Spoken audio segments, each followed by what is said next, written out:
Welcome back to kitchen tales. ഓണസദ്യയിലേക്ക് pineapple കറിയുടെ recipe ഞാൻ അപ്ലോഡ് ചെയ്തിട്ടുണ്ട്. ഇന്നത്തെ റെസിപ്പി അവിയലാണ്. അവിയൽ നമുക്ക് പലതരത്തിലുണ്ടാക്കാം. കേർഡ് ആഡ് ചെയ്തിട്ടും കേർഡ് ആഡ് ചെയ്യാതെയും. ഞാനിന്ന് ചെയ്യാൻ പോകുന്നത് കേർഡ് ആഡ് ചെയ്തിട്ടുള്ള റെസിപ്പിയാണ്.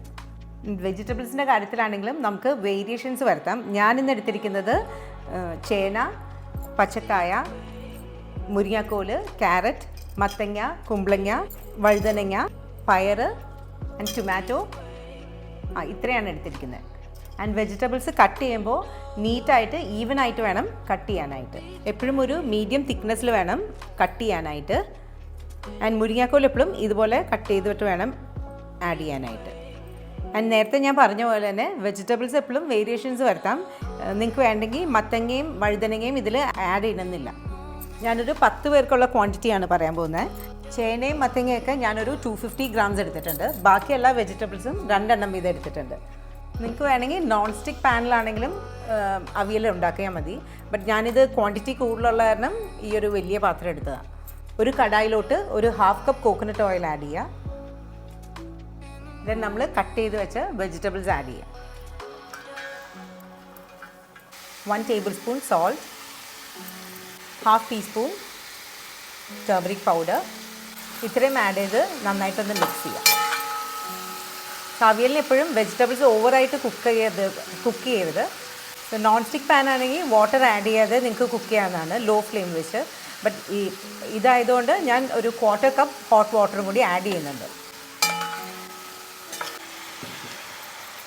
വാട്ടർ ആഡ് ചെയ്തതിന് ശേഷം ലോ ഫ്ലെയിമിൽ വെച്ച് വെജിറ്റബിൾസ് കുക്ക് ചെയ്യാം. വെജിറ്റബിൾസ് കുക്ക് ചെയ്യുമ്പോഴത്തേനും നമുക്ക് ഷാലറ്റ്സും ക്യുമിൻ സീഡും ഗ്രീൻ ചില്ലിയും ടർമറിക് പൗഡറും കൂടി ഒന്ന് ക്രഷ് ചെയ്യാം. ഞാനൊരു 5 to 6 ഷാലറ്റ്സ് എടുത്തിട്ടുണ്ട്. 5 ഗ്രീൻ ചില്ലീസ്,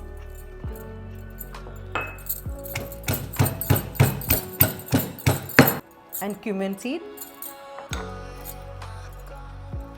1 ടീസ്പൂൺ,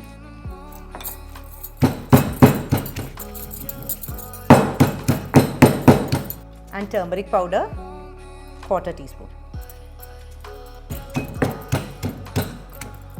ഈ ക്രഷ് ചെയ്ത ഇൻഗ്രീഡിയൻസ് കോക്കനട്ട് ആയിട്ട് മിക്സ് ചെയ്യാം. ഫൈനായിട്ട് ഗ്രേറ്റ് ചെയ്ത കോക്കനട്ട്സ് ആണെങ്കിൽ ജസ്റ്റ് ഒന്ന് കൈകൊണ്ട് മിക്സ് ചെയ്താൽ മതി. അതല്ലെങ്കിൽ പതിയെ മിക്സിയിലൊന്ന് ക്രഷ് ചെയ്തിട്ട് വേണം ഇത് ആഡ് ചെയ്യാനായിട്ട്. ഞാനൊരു 1.5 കപ്പ് ഗ്രേറ്റഡ് കോക്കനട്ട് എടുത്തിട്ടുണ്ട്. ഞാൻ ജസ്റ്റ് കോക്കനട്ട്സ് ഒന്ന് ക്രഷ് ചെയ്യുന്നുണ്ട്. വാട്ടർ ആഡ് ചെയ്യാതെ വേണം ക്രഷ് ചെയ്യാനായിട്ട്.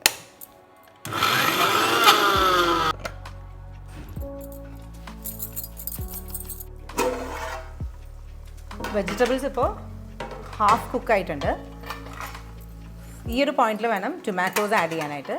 ടൊമാറ്റോ ഇതുപോലെ ബിഗ് ചങ്ക്സ് ആയിട്ട് കട്ട് ചെയ്തിട്ട് വേണം ആഡ് ചെയ്യാനായിട്ട്.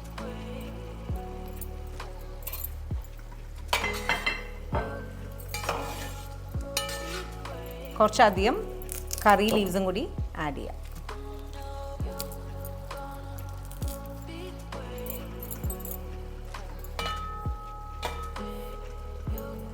ഇനി ബാക്കിയുള്ള കുക്കിംഗ് കൂടി ചെയ്യാം.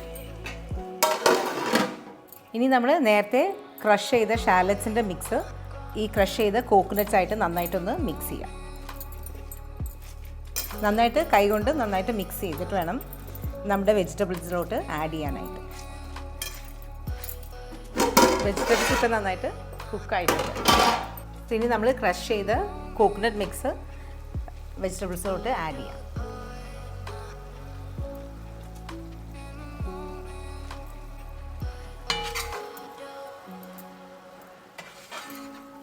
എപ്പോഴും ലോ ഫ്ലെയിമിൽ വെച്ചിട്ട് വേണം കുക്ക് ചെയ്യാനായിട്ട്.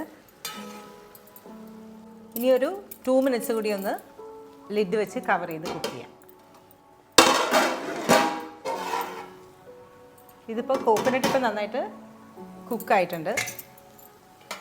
ഇനി ഫ്ലെയിം ഓഫ് ചെയ്തിട്ട് വേണം കേർഡ് ആഡ് ചെയ്യാനായിട്ട്. കേർഡ് 1 കപ്പ് ആഡ് ചെയ്യാം.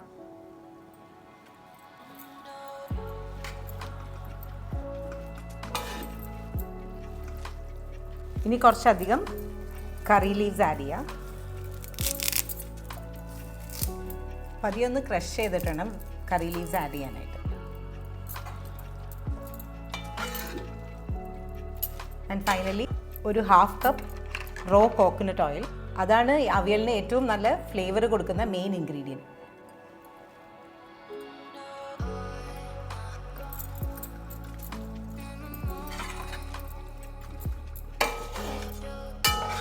നമ്മുടെ അവിയൽ ഇപ്പോൾ റെഡി ആയിട്ടുണ്ട്. ഇനി ഒരു സെർവിങ് ഡിഷിലോട്ട് മാറ്റാം.